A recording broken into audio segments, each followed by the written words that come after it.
It's one of the greatest stories never told. From the very start, we thought it was an inside job. Who stole over $5 million of Kerry Packer's gold? Very brazen to break into the office of Australia's richest man. All the evidence pointed to one man. This is a fellow who didn't have any apparent income, yet lived in a $1 million apartment in Wallara. Investigative crime reporter Adam Shand goes on the trail. It's about loyalty, betrayal and revenge. And uncovers why nailing the chief suspect He just suddenly went quiet. became mission impossible for the police. One of the best crooks I've ever had to work on.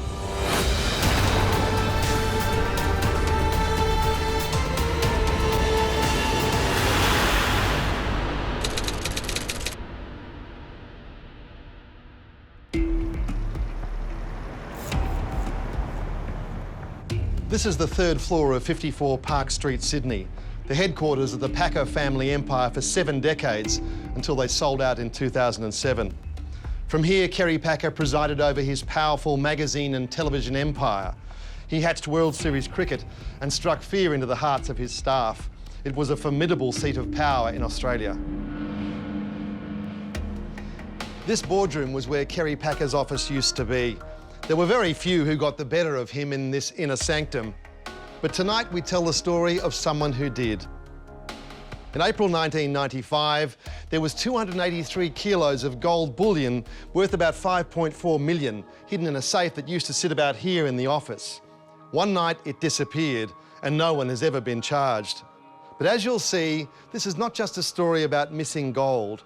It's about loyalty, betrayal and revenge.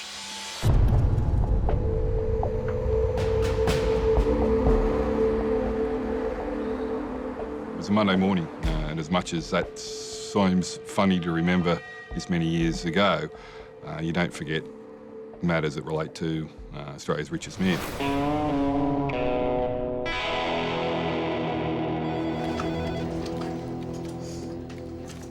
I was in the office and a phone call came in. It was from a colleague from the City Central Command who knew the work that we did and knew that we'd be quite interested in knowing about the fact that nearly 300 kilos of gold had been stolen from the office of Kerry Packer at Australian Consolidated Press.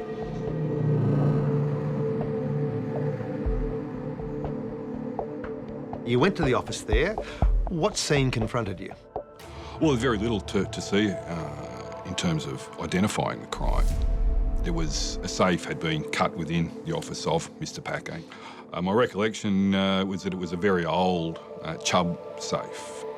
You had only known about an incident because of a mark that was on the carpet. What was the mark on the carpet?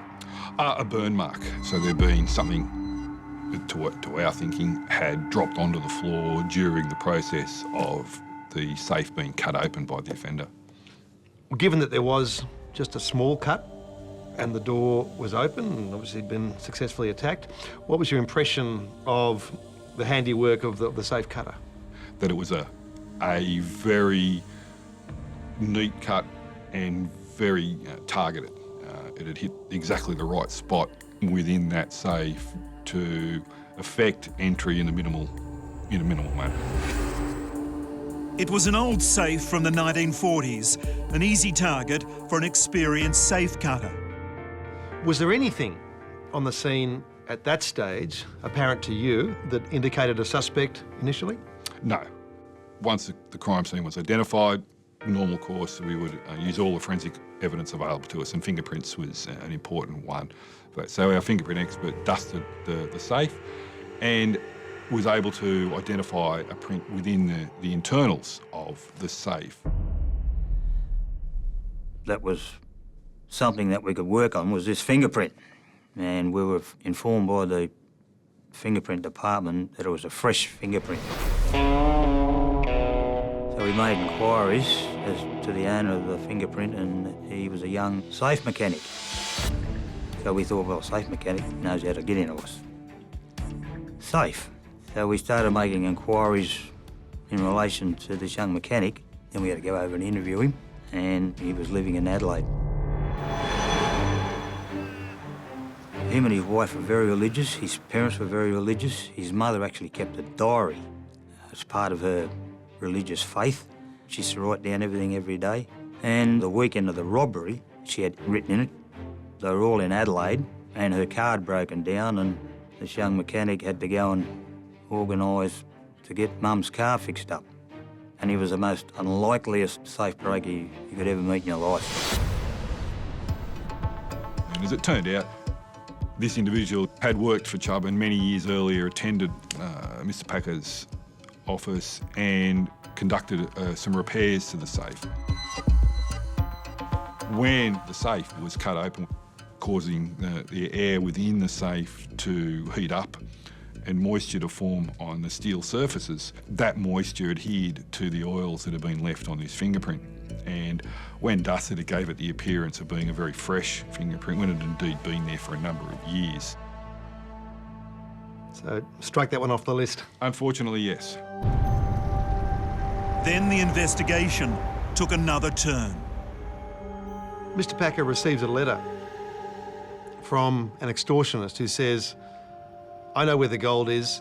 If you don't give me $200,000, you won't get the gold, but I'll also blow up the children's hospital. Yes, yes.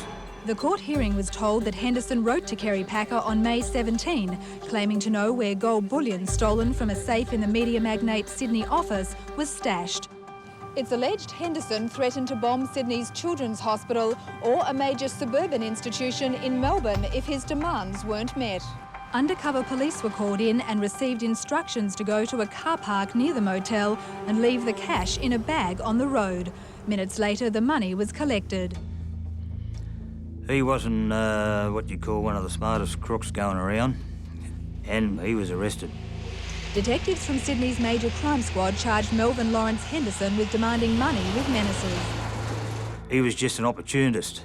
Yes, he created an opportunity to go to jail instead. Correct.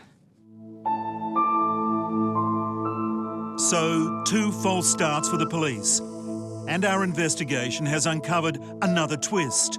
When the gold heist was discovered, the South Region Major Crime Squad weren't the only police to attend the crime scene. There were delicate discussions taking place, a long way above their pay grade. And another senior policeman was summoned to Park Street. I got a call from an attorney who was a close confidant of Kerry Packer's, who told me about what had occurred at Packer's office and asked me would I go and investigate it. This wasn't John Burke's case. He was the inspector in charge of the Waverley district, a desk job, so he normally didn't go out on matters like this.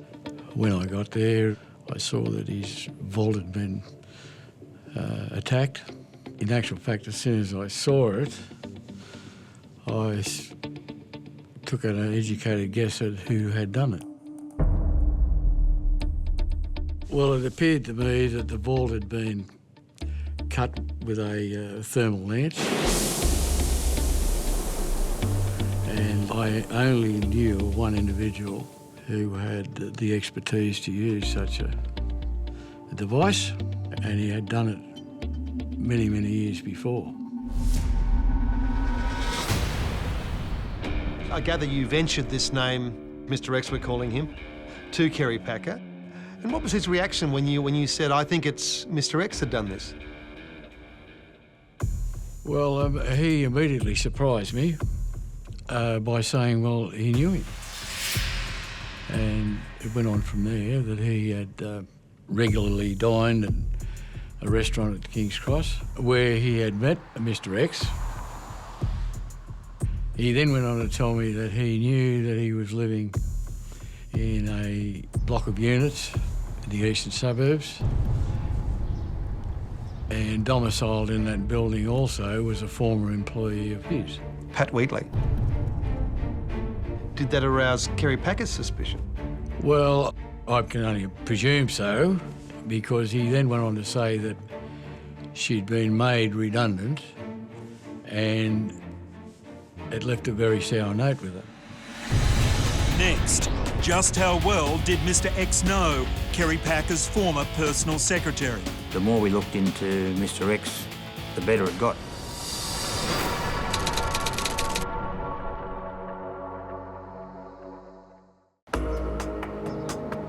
This is Wallara in Sydney's eastern suburbs, a ritzy postcode of mansions and foreign embassies. Here in this flash apartment block lived Mr. X, long known as one of Sydney's best safecrackers. Here also lived Mr. Packer's former private secretary, Pat Wheatley, in the flat above. How the South Region Major Crime Squad came across this information is a matter of some speculation. Was it via John Burke or Kerry Packer himself? We'll never know. But there were sensitive matters at play here. Pat Wheatley had given Kerry Packer the best years of her life. Now she was a suspect in robbing him. We found out that Mr. X lived on the bottom floor and Mr. Packer's ex-secretary lived on the first floor. And it took a while before we found out that they actually knew one another. And you had an observation post there in Wallara looking down on the building. We had surveillance on him, and the more we looked into Mr. X, the better it got. Then you discover there may have been a deeper relationship between Mr. X and Pat Wheatley. How far did it go, did you discover?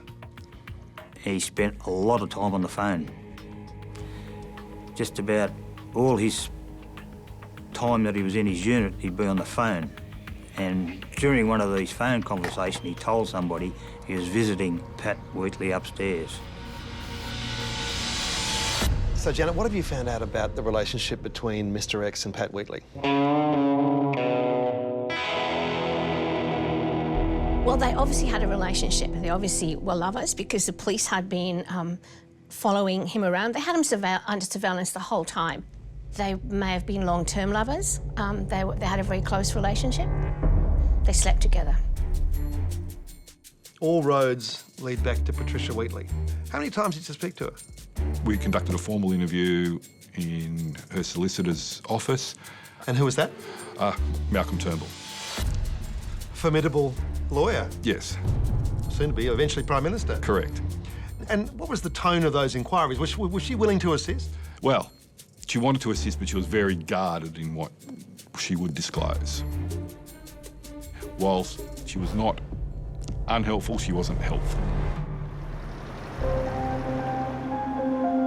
It was about here that Pat Wheatley sat. She was Kerry's gatekeeper, and her dominion began just outside his office. She was never married, she was married to her job. For nearly 20 years, she managed Kerry's personal affairs, his travel itinerary, and kept his secrets. Above all, the Packers valued loyalty and secrecy, and they rewarded it lavishly. But things began to change in the early 1990s, and this ultimate insider was shown the door. Wheatley was given a generous pension for life, which included a property and cash. But the sting of rejection stayed with her. There's perhaps a lesson in this story. It pays to be careful how you handle someone who knows where you hide your gold. She knew the gold was there. She certainly did. She was working for Mr. Packer when he sold a mine in Western Australia, and he wanted the payment in gold bars, not cash. And she was there when the gold bars were delivered and put in his safe. How many people were aware that there was gold in the safe? Before it happened, I'd never heard it. When Richard Walsh ran Packer's publishing empire in the 1990s, loyalty was everything.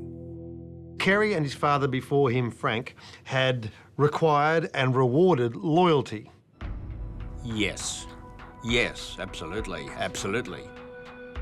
And Pat Wheatley had been a good secret keeper. She'd worked for Billy McMahon before that. Yes, I mean, Kerry told me all his attempts to wheedle, to cajole, to bribe, to muscle out of her some of Billy McMahon. He knew Billy McMahon had more than a few secrets, and he had tried to get some of this out of Pat. The way he told it to me was total nil success. And he was so impressed with this, he basically, I guess, thought that all his secrets were in her vault and would never come out. What kind of person was Pat Wheatley? I liked Pat.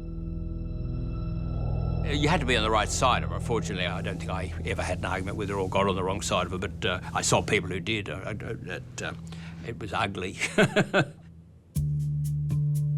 She relied on me for something that she didn't rely on too many people for, because Kerry, by the end of the day, was someone who was a bit ropey, and there was a tradition that around 5:30, 6 o'clock, we had guests from outside. And she always felt that I could get Kerry into a good mood more than anyone else could. How would you do that, Richard? Told him jokes. And she knew that if she rang me and said, I think we really need you down here tonight, that I would do that. And that indicates the closeness of their relationship, as she could anticipate his deeds and you could be the solution to a problem. So there was an exchange. Sometimes I had something that I needed to pass by him that I thought might inflame him. Magazine figures mightn't be up to scratch, or someone who he valued might need to be moved sideways or whatever. I'd say, I've got something, when you come in, can you tell me what the weather's like? And she would ring up and sort of say, it's raining. She would ring me every couple of hours to give me a weather report, and whether she thought the sunshine would ever come out today or whether we would have to try for another day. After the break, a change in the weather spells doom for Pat Wheatley. Part of her undoing was Al Dunlap found that she actually had a secret cupboard. She felt vengeful, and Al had destroyed her life.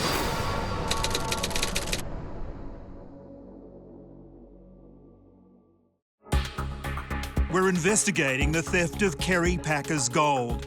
The police suspected Kerry's former personal secretary, Pat Wheatley, might have been in league with Mr X in 1995. But we need to go back further to 1990 to understand the chain of events that may have turned Wheatley against her former boss.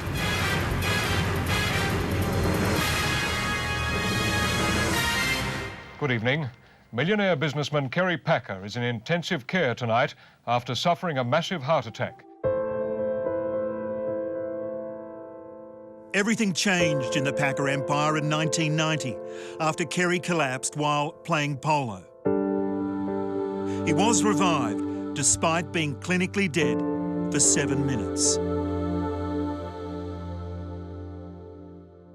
Once he'd had that incident on the polo field, he was never quite the man that he once was.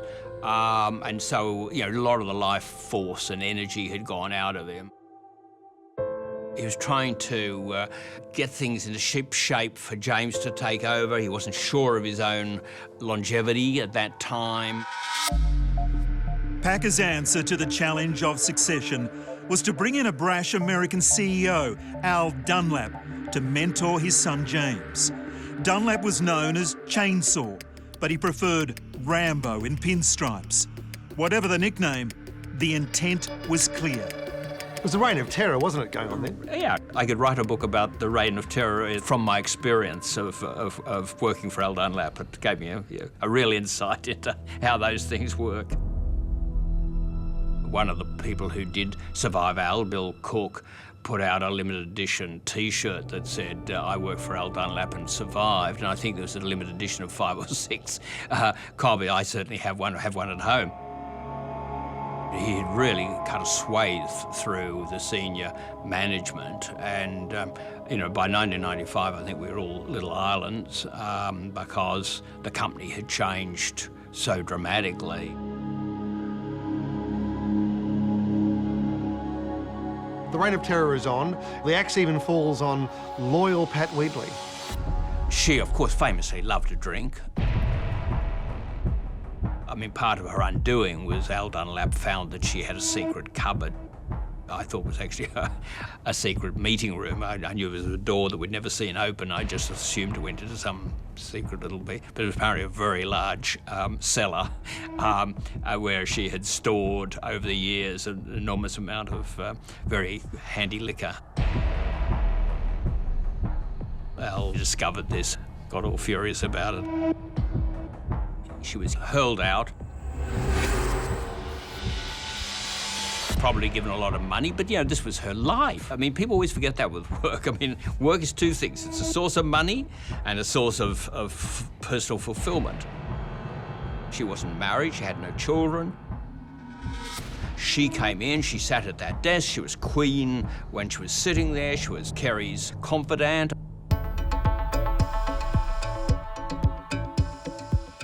When he went off to the casino, she carried the money in a suitcase kind of thing. She held all his secrets.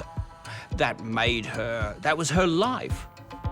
So if she felt vengeful, and I'm not saying she did, but if she felt vengeful, she had every reason. Al had destroyed her life. Kerry did nothing to prevent that. No.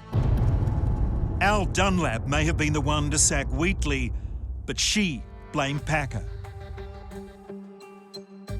Were you aware that she'd been fired and that she was quite resentful of that, and that she'd been loyal to him for a long time, and she felt that loyalty had not been returned? And did you know that? No, I knew that she'd been fired because of her drinking problem, but no, I didn't know she had a grudge against him because he looked after her very well. I suppose there might have been a bit of resentment there because he dismissed her. When police confronted Wheatley about the theft, she had Malcolm Turnbull by her side as her solicitor. And due to a confidentiality agreement, she was under strict orders to say nothing about the Packers' business. And Kerry Packer wasn't exactly forthcoming either. To police, at times, it seemed like they were facing a wall of secrecy. She was not being open with the police. What did that lead you to believe? We asked her, did you tell Mr. X about the gold? She denied that. She said no. So we assume that she's inadvertently told him during their relationship, or deliberately told him, we don't know. And he's taken advantage of it. Coming up, if it was Mr. X, how did he do it?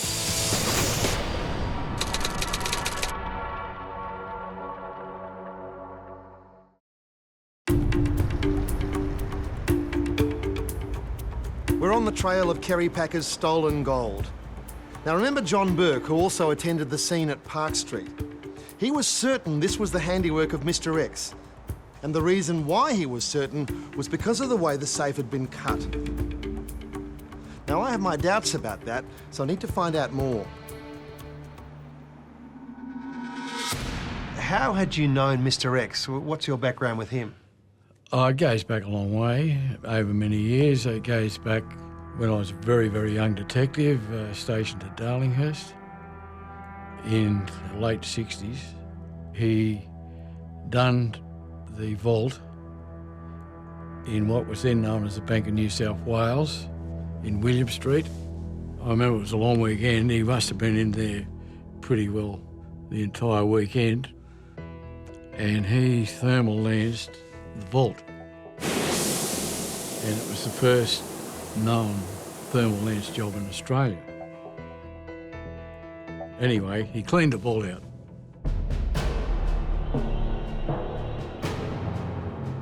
I know of only 2 attacks in my time, and they were both on banks. Tell us about thermic lances. When did you first start to see them coming into Australia? Okay, I was transferred to the breaking squad in 1968, and as part of your induction, they used to send you along to the Chubb's safe factory, and they used to put on demonstrations of the various ways in which safes could be attacked.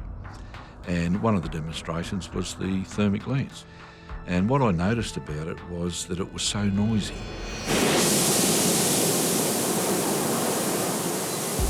You'd have to be in an isolated area or have the place soundproofed.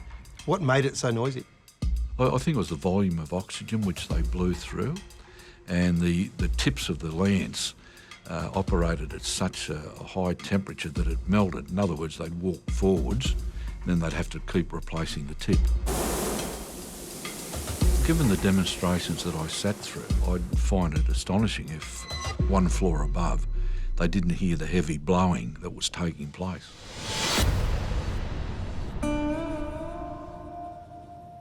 On the weekend when Kerry Packer's gold was stolen, I think you were in the building. Yeah, I was working in the office because I did work on weekends. My office was right above Kerry's, so whatever was happening underneath my feet, underneath my chair. Did you hear anything? Not a thing. It doesn't make sense. If a thermal lance was used, you are looking at absolute clouds, thick clouds of black, acrid smoke. If you're after the cash in the safe and you're using a thermal lance that's operating at 4,500 degrees Celsius, by the time you get into that safe, the cash in there is ash. Our investigation has found someone who can tell us exactly what happened to Packer's safe. So, Mark, tell us, how did you get involved in the case of Kerry Packer's gold getting stolen? Well, we got a call out to Park Street that the safe had been cut open. And we go out there and sure enough, it was Kerry Packer's safe. And we pulled it out, took it downstairs to take it away. Was it a safe like this, Mark? Very similar to this. We've got a picture of the safe after it was cut open, and you can see there's just one little scorch mark on the carpet. What does that tell you about the skill of the safe cutter? Well, that tells you he knew exactly where he was cutting. There's one relocker in there. He would have missed the relocker and probably opened this safe in probably 10 minutes. 10 minutes. And so that little burn there would be from what, do you think? That's just the hot steel falling onto the ground. But if he'd hit a relocker, he would have had to cut bigger holes, so the more steel falling on there, he would have burnt everywhere from there. But that shows you he did actually know what he was doing. You wouldn't go in there with oxyacetylene and not know what you were dealing with. And there's no doubt in your mind that this is oxyacetylene? That's oxyacetylene, yep.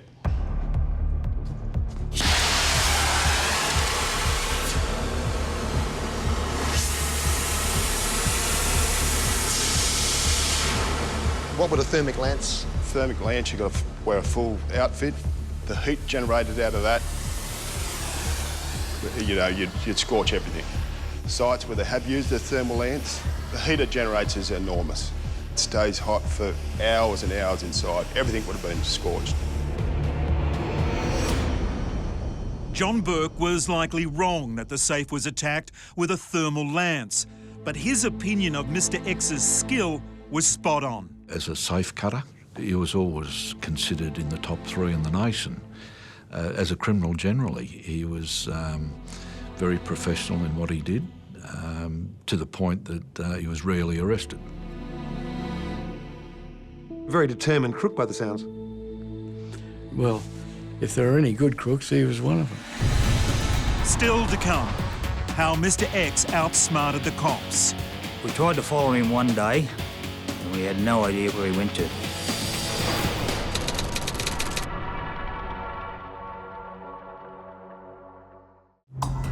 OK, so the cops had Mr. X in their sights. They knew he was on close terms with Pat Wheatley, Kerry Packer's former secretary. Perhaps they're even sleeping together. Maybe he was playing a long game, and he knew the path to Kerry Packer's gold was through Pat Wheatley. But now the cops had to join the dots. So they had to step up their surveillance on Mr. X, but that wasn't going to be so easy with a wily operator like Mr. X. He had a Ford utility, which the number plate, the engine number and the chassis was all in different people's names. He would never park the utility anywhere near the unit. He'd park it down the road and walk. He used to disappear. He'd walk into a block of units. We were waiting for him to come walk down the side where the front door was and go in the front door, but he never did. He disappeared down the other side and disappeared around the back. And we had no idea where he went to. Couldn't see any lights. He had the blinds and every window pulled down. When we eventually did a search of his unit, we found that he entered through the back kitchen door. The kitchen door was at the back. The only rooms he used were the kitchen, the lounge room where he used to sit, and the bedroom and he had a gym, a workbench and some weights in one of the rooms. The other rooms he wouldn't use. And there was newspapers everywhere. So the lifestyle was very basic, even Spartan. He's very Spartan. He sat on the one part of the lounge and a coffee table in front of him where the phone was. And he would ring up people and you could hear him say, I'm at Hornsby now, or I'm at Sutherland, or I'm presently doing this or doing that. And he would sit in the lounge room.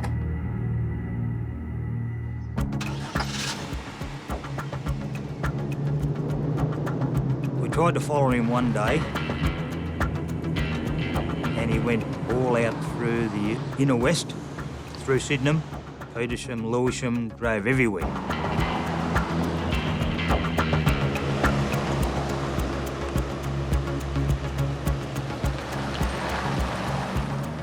He would take turns down dead-end streets and sit and then drive back out and continue on. He eventually ended up at Sydney Airport, where the cargo section is. And he did all that anti-surveillance just to use a public phone that was inside the foyer.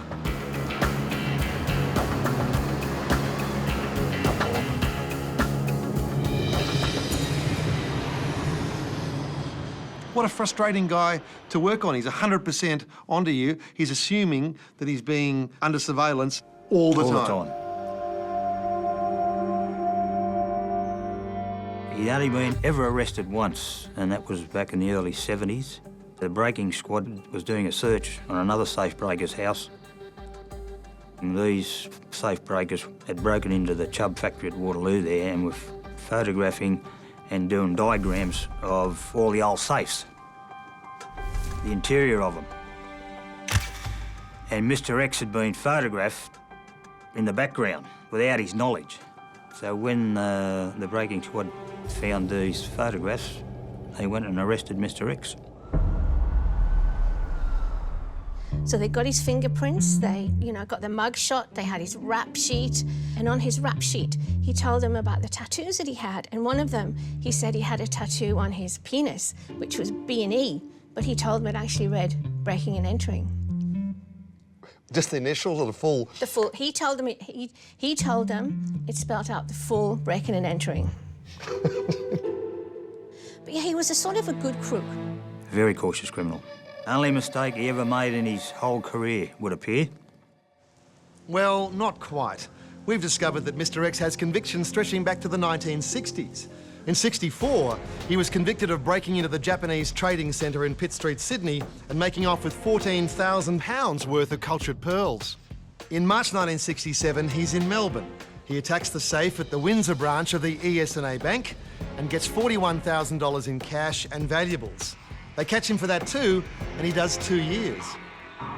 When he gets out, he joins the exodus of Aussie thieves to London, where he turns up in the 1969 edition of Scotland Yard's Aussie Index of Crooks. I'm told that he blows a safe over there and takes out the wall of the building. Mr. X has managed to keep himself out of the public spotlight since the 1970s. But there's no one I've met who doesn't believe it was him who escaped with Packer's gold. We can reasonably deduct that he may have got a tip-off from Pat Wheatley, but apart from that assistance, did he act alone? From the very start, we thought it was an inside job. Therefore, it was a bit of a taboo subject, really.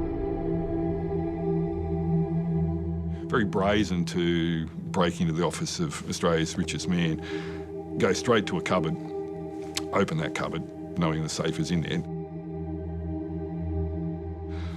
cut open a safe, take the gold and leave. And apart from the mark on the carpet, as I said, no other indication of a crime having been committed. Cutting the safe was one thing, but you've got to get 283 kilos of gold out of the building. Correct.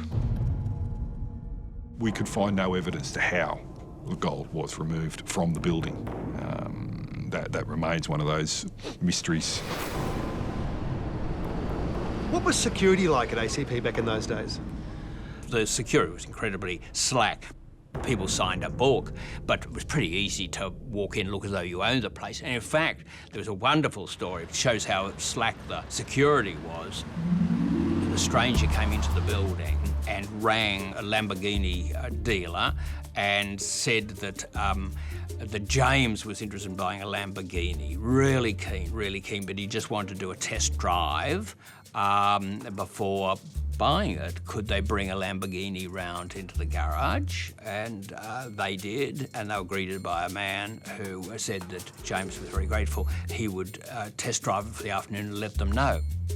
The Lamborghini was never seen again.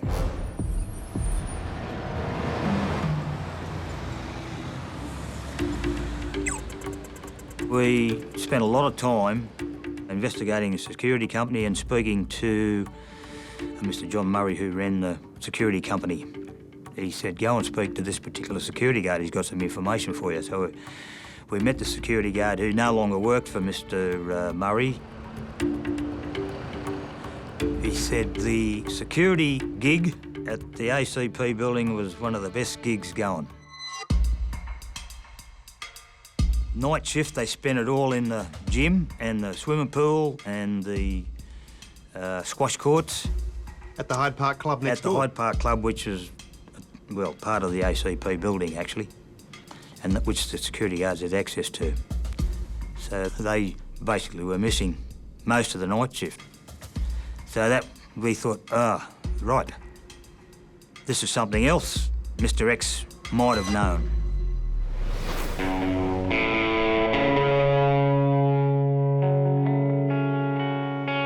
The robber had two challenges, getting into the building and then getting out with the gold. If Pat Wheatley had told Mr. X about the gold, she could have also told him about the security and their habit of playing squash at the gym next door. I've also been told that Mr. X was seen at least on one occasion outside Park Street doing surveillance. The next question. Once he's gained entry and cut the safe, how does he get out of the building unnoticed with 283 kilos of gold? What the police believe is that he wheeled the gold into this goods lift, which has been here for donkey's years, and took it down to the ground floor. Voila.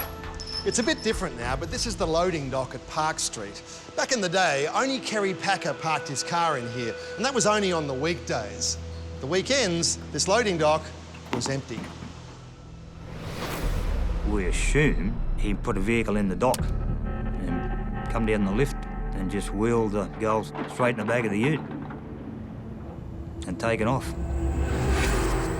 While the security guards had their sporting pursuits next door. We're having a good time, yeah. I mean, there were so many mysteries around the Packer family that as long as you looked like the boss said I could do this kind of stuff, that kind of might have, you didn't need a pass. As you trundled out 300 kilos of gold. He wants me to take his gold out for a bit of an airing. He's frightened it's going off. Still ahead, the showdown on the street. He was letting me know that I knew there was him.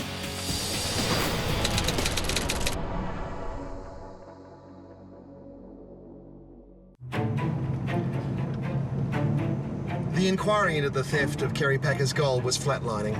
The police knew about the relationship between Pat Wheatley and Mr. X. They had a theory that pillow talk might have opened up an opportunity for a rich payday for Mr. X, or that Pat Wheatley might have been involved in the theft as an act of revenge. But this was all circumstantial. They'd followed him round for weeks, but he'd given nothing away. It was time for a change of tactics. I thought, we're getting nowhere with this inquiry. We've got to rattle the cage, as they say. So we'll just stop him in the middle of the street and just grab him and see what he's got to say. I had a conversation with him. He was very guarded, didn't say anything.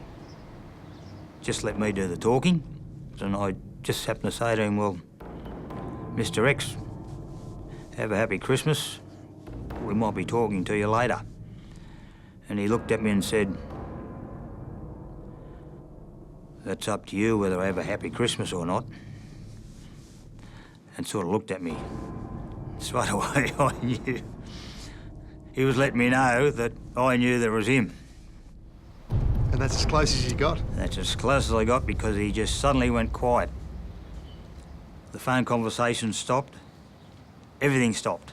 I suppose he got even more paranoid. And he just ceased all activity. And it was at that point, 9 months after the break-in, that police shut down the investigation. My boss come and saw me and said, because no one's talking now and it's but getting towards a dead end, give it to the Crime Commission, and didn't go any further there either. And what of Packer himself? If he was upset, he didn't show it. A few days after the robbery, he left for Las Vegas and reportedly won $15 million on the baccarat table.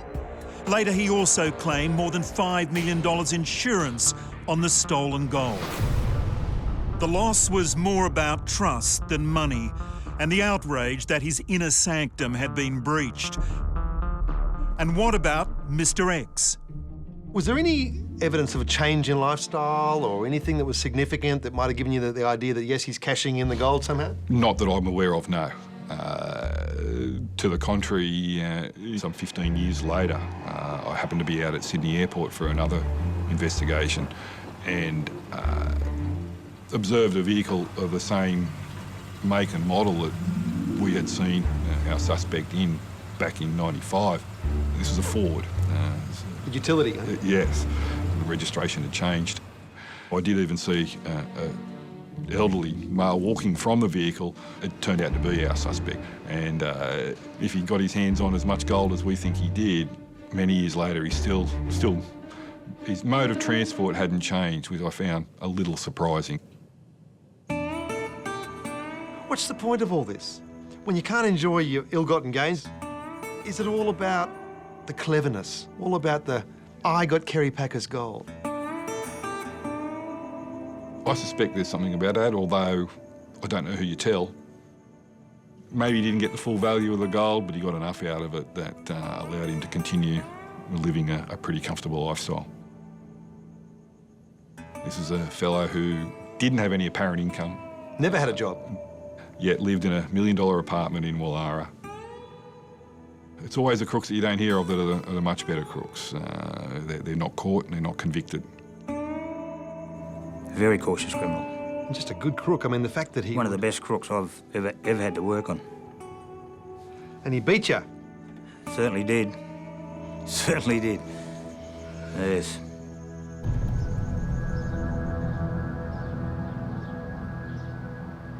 Pat Wheatley died in 2008, aged 64, without ever revealing what she knew about the gold heist or her tryst with Mr. X.